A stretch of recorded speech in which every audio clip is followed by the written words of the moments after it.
જુદી જુદી પરીક્ષાઓમાં તમે જુદા એક બોર્ડ દ્વારા જે પરીક્ષા લેતા હોય તો એમાં ગેસવર્કમાં એ પરીક્ષાની પદ્ધતિ જુદી હોય તો એમાં તમારે ગેસવર્ક જુદી રીતે સમજવું પડે, અને બીજું બોર્ડ લેતું હોય તે જુદી રીતે હોય, અથવા તો એક જ બોર્ડ બે પરીક્ષાઓ જુદી જુદી લેતી હોય તો એ બંનેમાં પ્રશ્નો પૂછાવાની પદ્ધતિ જુદી હોય. એટલે એ બંનેને તમારે જુદી જુદી રીતે તપાસવી પડે ને એના આધારે કરવું પડે.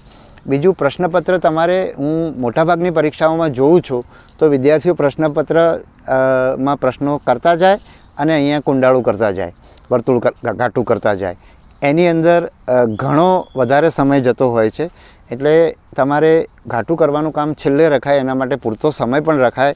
એવું ના થાય કે ઘાટું કરવાનું છેલ્લે બાકી રહી જાય, બરાબર છે, પણ એ છેલ્લે રખાય. બીજું, તમારે 2 રાઉન્ડમાં કમસે કમ 2 રાઉન્ડની અંદર પરીક્ષા આપવી જોઈએ.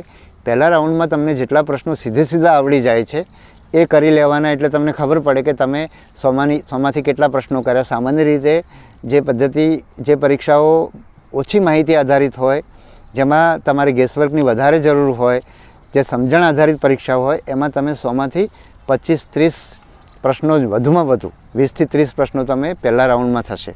એટલે એના આધારે ગભરાવાની જરૂર નથી. પણ જો તમે પૂરેપૂરી મોક પરીક્ષાઓ આપેલી હશે, પ્રેક્ટિસ પરીક્ષાઓ આપેલી હશે, તો તમારું ગેસવર્ક સારું હશે.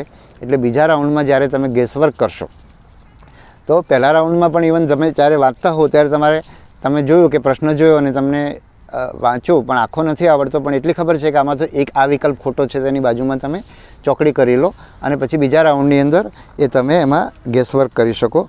એટલે આ રીતે તમે કરશો તો તમને, કારણ કે જીવનની અંદર અથવા તો તમે જે નોકરીમાં જવાના છો ત્યાં પણ તમારી પાસે કાયમ માટે પૂરેપૂરી માહિતી નહીં હોય. તમારી પાસે સમસ્યા આવશે અને અથવા તો તમારી પાસે જેટલી, અને એ સમસ્યાનો ઉકેલ તમારી પાસે જેટલી માહિતી છે એના આધારે તમારે કરવાનો રહેશે. એટલે પરીક્ષાનું પ્રશ્નપત્ર પણ તમારી પાસે આવે છે ત્યારે તમારી પાસે 100% માહિતી નથી જોતી, ક્યાં કોઈની પાસે નથી હોતી.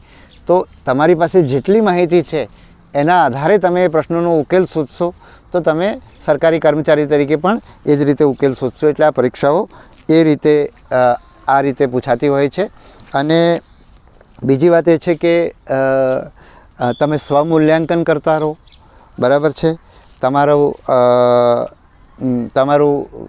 જ્યારે વાંચતા હો ત્યારે તમે તમારું લક્ષ્યાંક નક્કી કરો, બરાબર છે. અને તમે જે લક્ષ્યાંક નક્કી કરો એ પ્રાપ્ત કરો ત્યારે તમે તમારી જાતને શાબાશી આપો.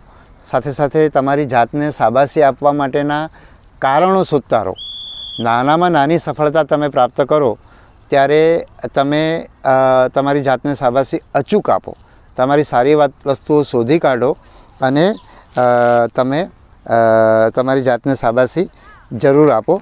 તો આટલી વાત આજે કરી છે. બીજા ઘણા બધા પ્રશ્નો છે, પણ આજે આ વિડીયો અહીંયા આપણે પૂરો કરીએ છીએ. ટૂંક સમયમાં જ આપણે નવો વિડીયો લઈશું અને એની અંદર આપણે તમારા બીજા બધા પ્રશ્નો પણ આપણે લઈશું. થેન્ક યુ અને ખૂબ ખૂબ શુભેચ્છાઓ.